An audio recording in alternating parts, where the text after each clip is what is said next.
Welcome to the deep dive. Today we're settling into what might be the most luxurious and, well, definitely the most infamous train journey ever imagined. A winter trip on the Orient Express. But our journey, this deep dive, it doesn't start with the usual glamour. It starts with a sudden stop. Yeah, a dead stop. The train's immobilized, completely stuck in a massive snowdrift, somewhere between, what was it, Vinkopshi and Broad. That's the one. And this isolation, it creates this perfect pressure cooker, a high-class cage, really. And it's the perfect setting for a truly shocking crime. Right. So our mission today is to sift through the investigation notes, the testimony, all surrounding the murder of this wealthy American passenger, Mr. Ratchett. And it's baffling stuff, contradictory evidence everywhere. Exactly. We need to figure out how someone could possibly be killed on a locked, isolated train carriage, crammed with suspects where, nobody seems guilty, but everyone's trapped. And the victim himself, Ratchett, adds this layer of intrigue right from the start. Outwardly, he's this successful American businessman, right? Traveling with his secretary, his valet. Looks respectable. Looks respectable. But Hercule Poirot, who happens to be on the train, he sees right through it almost immediately. He noticed Ratchett's eyes describe them as small, deep-set, and crafty. Yeah, Poirot's famous assessment was that the respectable body was just a cage, and looking out from it was a wild animal, an animal savage and dangerous. Wow. Okay. And it turns out that savage past is, well, it's the whole engine driving this entire mystery. So let's dive into the crime scene itself. The locked room nightmare, as we're calling it. Because the key thing is, the train is completely cut off. The killer has to be in that Istanbul Calais coach. Absolutely, no question. The conductor, Pierre Michel, he confirms it. After midnight, with that snow piling up and him posted right outside the coach door, zero chance anyone got on or off. It's hermetically sealed, basically. Pretty much. A sealed box hurtling nowhere. And Ratchett, the victim, he knew something was coming, didn't he? He was getting threats. Oh, yeah. Menacing letters, crudely printed. Things like, "We're out to get you, Ratchett, and we will get you." Real pulp stuff. But clearly effective. So effective, he hired protection. He did. A private detective, fellow American, named Cyrus Hardman. Hardman was supposed to be watching Ratchett's compartment, though he was traveling undercover. Undercover is A typewriter ribbon salesman. Not exactly inconspicuous, maybe, but that was the cover. Okay. So despite the warnings, despite the detective, the killer gets through. Gets through is putting it mildly. Ratchett is found stabbed. Repeatedly, 12 times. 12 blows? That's excessive. It is. And the initial findings just, well, they make no sense. The compartment door. Yeah. Locked and chained from the inside. Okay, standard locked room stuff so far, maybe. But then there's the window. Right. The window's wide open. Suggests an escape route, doesn't it? It does, except for the snowbank directly outside. Completely undisturbed. Pristine. No footprints, nothing. So no escape that way. And then the state of the victim himself. This detail is crucial. Ratchett was drugged. Drugged? How did they know? Found an empty glass nearby. Analysis confirmed a sleeping draught had been administered. So Ratchett was completely unconscious, inert, during the entire attack. Wait, how do you deliver 12 frenzied stab wounds to someone who's unconscious in a room locked and chained from the inside with no way out the window? It doesn't add up. It absolutely doesn't, which brings us squarely into the evidence that just, well, makes no sense at all. The first huge contradiction is the body itself. The pathology from Dr. Constantine. What did the doctor find? He was totally confused. The 12 wounds weren't clean or professional. They were haphazard. Some were just scratches, surface level, barely did any damage. Okay. But others were delivered with incredible brutal force. Went right through bone, capable of instant death on their own. So it sounds like, are we looking for two completely different attackers? One strong, maybe male, and one much weaker, maybe female. Does it suggest that? It certainly does. And then you add the hand dominance issue. Most of the blows seem right-handed. Most. But one specific wound near the victim's right shoulder. Dr. Constantine was almost certain it was struck with the left hand. Okay, let's just pause on that. A killer who is strong and weak. Right-handed and left-handed. What is going on here? Why make it so theatrical? Exactly. If this was just a professional hit, wouldn't you expect one, maybe two, clean, efficient stab wounds? Get the job done. This messiness feels deliberate, but inefficient for just killing someone. It feels like a performance. That's the brilliant insight Poirot has. He looks at all this and says something like, the killer was strong, he was feeble, it was a woman, it was right-handed, it was left-handed. C'est rigolo tout ça. Ah, that's funny, all of this. And yeah. He means it's absurd, right? It defies logic. Too contradictory to be just one real person doing it. Precisely. It's too much, too staged. And then you look at the clues left in the compartment, they just add layers to the confusion. Like what? Like a small, very elegant lady's handkerchief, embroidered with the initial H, described as a very expensive Parisian item, clearly feminine, very high class. Okay, points towards a woman. But then... Then, almost immediately countered by a very masculine clue. A pipe cleaner. But Ratchett smoked cigars, didn't he? He did. But Colonel Arbuthnot, the British officer on the train, he smokes a pipe, so now you have evidence pointing towards him too. It feels like clues are being deliberately planted to implicate multiple unconnected people. A man, a woman, someone strong, someone weak. And the most misleading clue of all, perhaps, the dented pocket watch.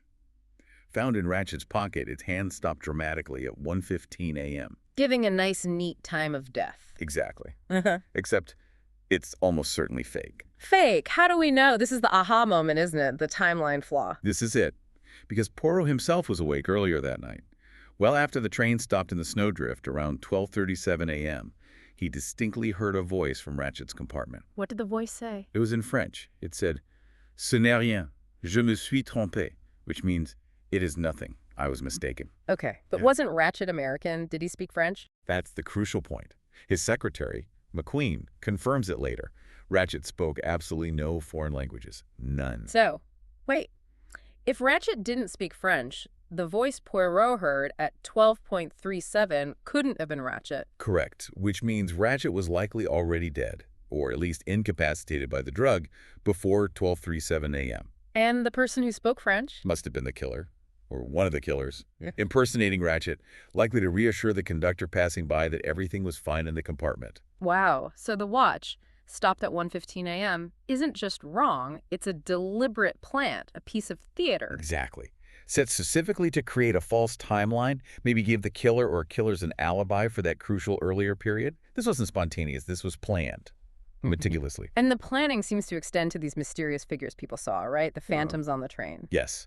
Witnesses reported seeing a small, dark man with a strangely womanish voice wearing a wagon-lit conductor's uniform. But he wasn't one of the actual conductors. Yeah. And then he just vanished. Yep. Gone. And then there's the woman in the scarlet kimono. Ah, yes, the scarlet kimono, embroidered with dragons. Very memorable. Poirot saw her himself, didn't he? He did. Saw her retreating down the corridor late at night. But later, both the conductor's uniform and that specific, very distinctive kimono are nowhere to be found on the train. They just disappear. Completely. The only trace left is a single button from a wagon-lit uniform found, strangely enough, in the compartment of Mrs. Hubbard, the talkative American lady. So these figures, the man in the uniform, the woman in the kimono, they were distractions. Meant to suggest outside intruders, maybe? More misdirection? That seems to be the purpose, just muddying the waters even further, create chaos, confusion. Okay, so the how is deliberately impossible. Let's pivot to the who, and more importantly, the why. Because this level of component planning, this theatricality, it has to be driven by a massive motive. Absolutely. And the breakthrough, the clue that unlocks the entire thing, comes from a tiny, charred scrap of paper found in Ratchett's compartment near where someone tried to burn incriminating documents. What did Poirot do with it? His genius method. He used a little spirit stove, a pair of hair-curling tongs from his luggage, and carefully held the delicate burnt pieces over the heat to reveal the writing. And it worked. What did it say? It revealed just enough.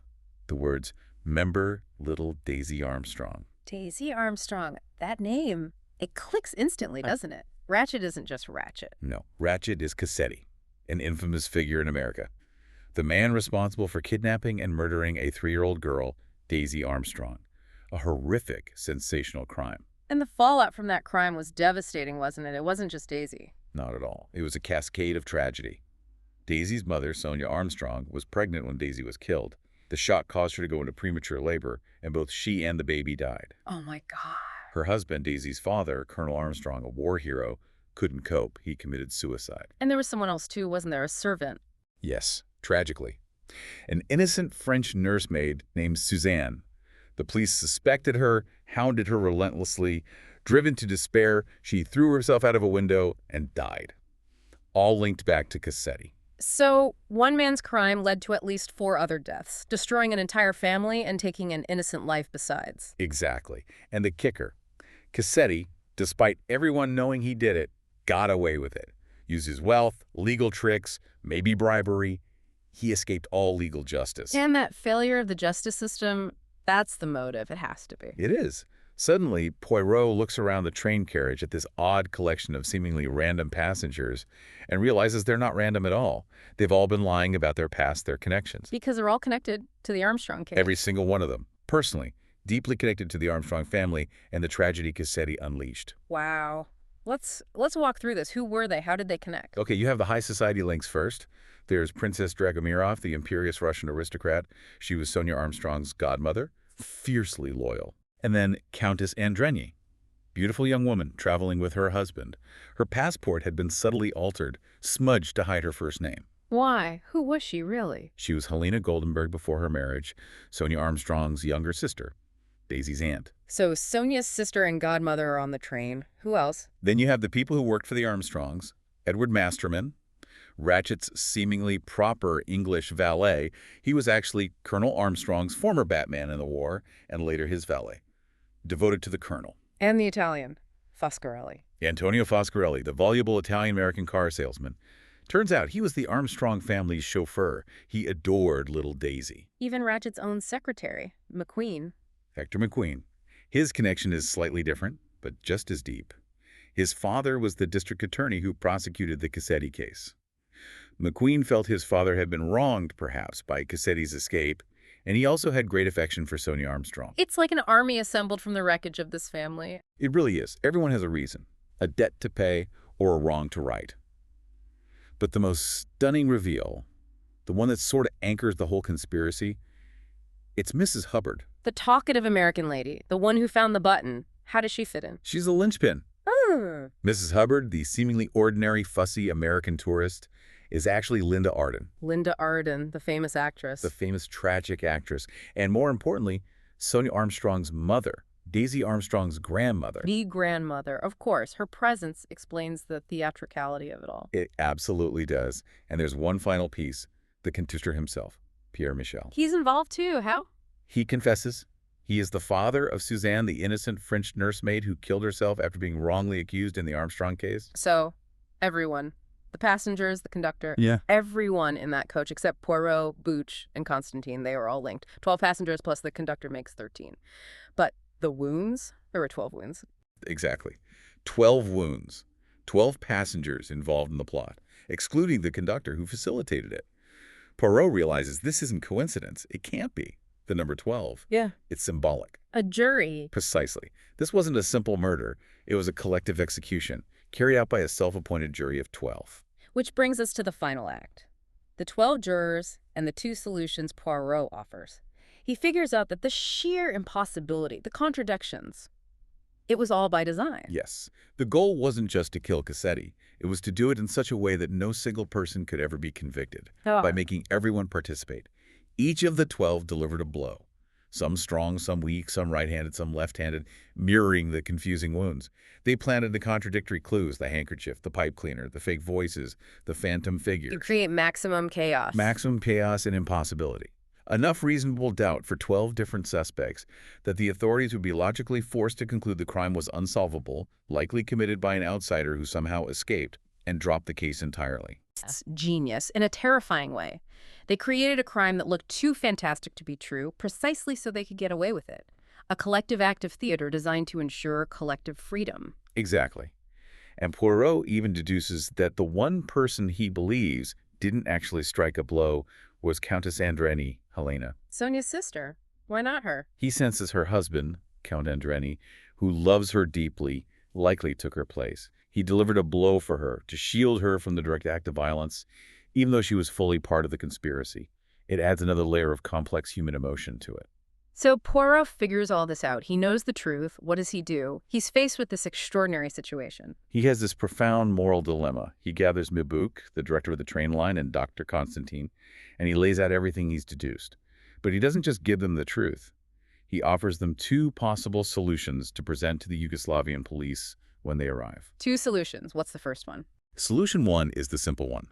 The convenient lie. It accepts the surface evidence. A lone enemy of Cassetti's, probably that phantom small dark man in the uniform, somehow got onto the train, murdered Cassetti, planted the misleading clues like the 1.15 watch time, and managed to slip off the train at Broad just before the snowdrift stopped them completely. Plausible enough for the police. Plausible enough, simple, requires minimal fuss. An outside job. Case closed. And solution 2. Solution 2 is the complex, astonishing truth that all 12 passengers connected to the Armstrong case, facilitated by the conductor, acted as a collective jury and executioner. They all stabbed Cassetti. Every single piece of conflicting evidence, every lie, every alibi was deliberately manufactured to create an unsolvable puzzle. To make the crime look fantastically impossible, as you said, ensuring their freedom because you couldn't possibly convict just one or even all 12 given the evidence. Precisely. It's perhaps the most ingenious criminal conspiracy ever devised, fictionally speaking. A group who saw justice fail decided to enact their own. And then they planned meticulously to ensure the legal system couldn't touch them afterwards. It's a complete inversion of justice, isn't it? They cheat the system because the system cheated them first. That's the heart of it. And Poirot, having presented both options, the easy lie and the complex truth, essentially steps back. He leaves the choice to Miss Boog and Dr. Constantine. So they have to decide what gets reported. They do. Which brings us to the final thought for you, the listener. When the official system of justice fails so catastrophically as it did with Cassetti, does this kind of collective vigilante justice become understandable, maybe even ethical in its own dark way? Knowing the full story, the depth of the Armstrong tragedy, the corruption Cassetti represented, which solution would you choose to present to the authorities? The simple lie or the complicated, morally fraught truth? That's the real weight left behind on the Orient Express.